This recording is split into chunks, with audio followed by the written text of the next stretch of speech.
ময়নাগুড়ির কংগ্রেস কর্মীকে পিটিয়ে খুন কাণ্ডে নতুন করে অভিযোগ দায়ের। আরও 17 জনের নামে অভিযোগ দায়ের। জলপাইগুড়ি জেলা পুলিশ সুপার উমেশ খান্ডোয়ালের দপ্তরে এসে মঙ্গলবার লিখিত অভিযোগ দায়ের করলেন মৃত কংগ্রেস কর্মীর স্ত্রী স্বপ্না রায়। এই নিয়ে 2 দফায় মোট 28 জনের নামে লিখিত অভিযোগ দায়ের হলো। যদিও ঘটনার পর প্রথম দফায় 11 জনের বিরুদ্ধে দায়ের করা অভিযোগের ভিত্তিতে কয়েকদিনের মধ্যেই 11 জনকে গ্রেপ্তার করতে সক্ষম হয়েছে ময়নাগুড়ি থানার পুলিশ বলে জানা যায়। ফের নতুন করে অভিযোগ দায়ের হওয়ায় কিছুটা হলেও অস্বস্তিতে পুলিশ ও শাসক দল। মঙ্গলবার অভিযোগ জানানোর পর জলপাইগুড়ি জেলা কংগ্রেস দলীয় কার্যালয়ে সাংবাদিকদের মুখোমুখি হয়ে একথা জানান মৃত মানিক রায়ের স্ত্রী স্বপ্না রায়। অপরদিকে ঘটনা প্রসঙ্গে তৃণমূল নেতা অমিতাভ চক্রবর্তী জানান, এই ঘটনায় প্রথমে একটি অভিযোগ থানায় জমা পড়ে। ময়নাগুড়ি থানার পুলিশ তদন্তে নেমে ঘটনার কয়েকদিনের মধ্যেই 11 জনকে গ্রেপ্তার করেন। ঘটনায় শোনা যাচ্ছে নতুন করে এই ঘটনায় আরও বেশ কয়েকজনের নামে অভিযোগ দায়ের হয়েছে। তবে এ ধরনের ঘটনা নিন্দনীয়। আমরাও চাই পুলিশ প্রকৃত তদন্ত করে দোষীদের গ্রেপ্তার করুক। কিন্তু এর মধ্যে অনেকেরই নাম রয়েছে যারা এই ঘটনার সাথে যুক্ত নয়। মিথ্যা মামলা দিয়ে ফাঁসানো হচ্ছে বলে তিনি অভিযোগ করেন। আজকে আপনার বাসায় তো কাজকর্ম ছিল আজকে। হ্যাঁ, ওই খাদ্য শান্তির ব্যাপার ছিল না? হ্যাঁ। সেগুলা করবার পর আপনি কোথায় আসলেন? জলপাইগুড়ি। কোথায়? জলপাইগুড়ি কোথায় আসছেন? জলপাইগুড়ি এসপির কাছে। এসপির কাছে? একটু জোরে বলেন, জোরে বলেন। এসপির কাছে। এসপির কাছে আসলেন। তো এসপি সাহেবের সাথে দেখা করে আপনি কি বললেন? এসপি সাহেবের সাথে দেখা করে বললাম, স্যার আমাকে একটু আমাকে দেখবেন। আমার স্বামী তো চলে গেল, আমার স্বামীকে তো ওরা মেরেই ফেললো। আমার তো বাঁচতে হবে, আমাকে তো ভালোভাবে থাকতে হবে 2টো বাচ্চা নিয়ে। এসপি বললো, ঠিক আছে, আমি দেখতেছি, চেষ্টা করতেছি, তুমি নিশ্চিন্তে থাকো, তুমি তোমার জায়গায় থাকো, তোমার যা যা করতে হয় আমি তা করবো। তোমার বাচ্চা দুটোকে নিয়ে তুমি তোমার জায়গায় থাকো, তোমার জায়গা তুমি ছাড়ো না। এসপি অনেক কথা আশ্বাস আমাকে দিল, আমাকে একটা কাজও দিবে, সে কথাও বললো।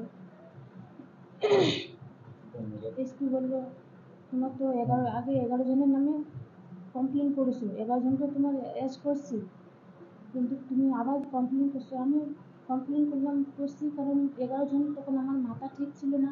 আমি 11 জনের নাম ঠিক মতো বলছি, কিন্তু আরও অনেক বাকি ছিল, সে নামগুলো আজকে আবার নতুন করে লিখিত দিলাম।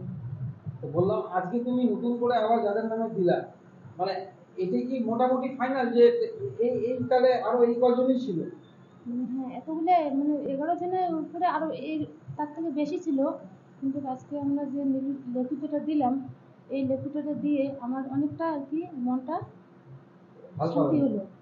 আমি এসপির সাথে দেখা করে এসপি আমাকে বললো যে তোমাকে কিছু চিন্তা করতে হবে না, তোমাকে পুলিশ প্রশাসন যা সহযোগিতা করছে আমি তার থেকে বেশি করবো, কিন্তু তুমি নিশ্চিন্তে তোমার জায়গার মতো তুমি থাকো। এখন সেটাও বললো যে তুমি এখন কোথায় থাকবে কোথায় থাকবে না সঠিকটা আমি বলতে পারতেছি, কিন্তু আমি বারবার ভয় পাচ্ছি আমার ওই জায়গায় আমি এখন কেমন করে থাকবো। আমার 2টো বাচ্চা দুটো তো আমি ভীষণ ভয় পাচ্ছি। একদিকে আপনার 11 জন যার নামে প্রথমে আপনি অভিযোগ করছিলেন, সেই 11 জন তো গ্রেপ্তার হয়েছে। এখন নতুন করে আরো 17 জনের নামে অভিযোগ করলেন। তো তারপর কি মনে হচ্ছে, আপনি কি ওই জায়গায় মানে থাকতে পারবেন? পুলিশ আপনাকে সেই আশ্বাসটা দিল? আশ্বাস দিল, কিন্তু আমি ভয় পাচ্ছি হ্যাঁ। আমার বাচ্চা দুটোকে নিয়ে। আমি যদিও থাকতে চাচ্ছি, আমার বাচ্চা দুটো থাকতে চাচ্ছে না। আচ্ছা। কারণ আমার বাচ্চা দুটো সবসময় ওর বাবার কথাই ভাবতেছি। আমিও ভাবতেছি এটা তো আমার ভুলে যাওয়ার কথা না, সবসময় আমার চোখে ভাসতেছে। পুলিশের এই যে কাজকর্ম, এতে কি আপনি আশ্বস্ত না অন্য কিছু যাবেন? আশ্বাস তো আছে, কিন্তু আমি আবার চাই যে আমি যে আসামির নামে আজকে কেস করলাম ওই আসামিগুলো আবার শাস্তি হোক। আমি চাই ওদের ফাঁসি হোক। আমার স্বামী যখন ওরা মেরে ফেলছে, আমি চাই ওদের ফাঁসি হোক, আবার জেলে ওরা ঢুকে যায়। আর কিছু আছে?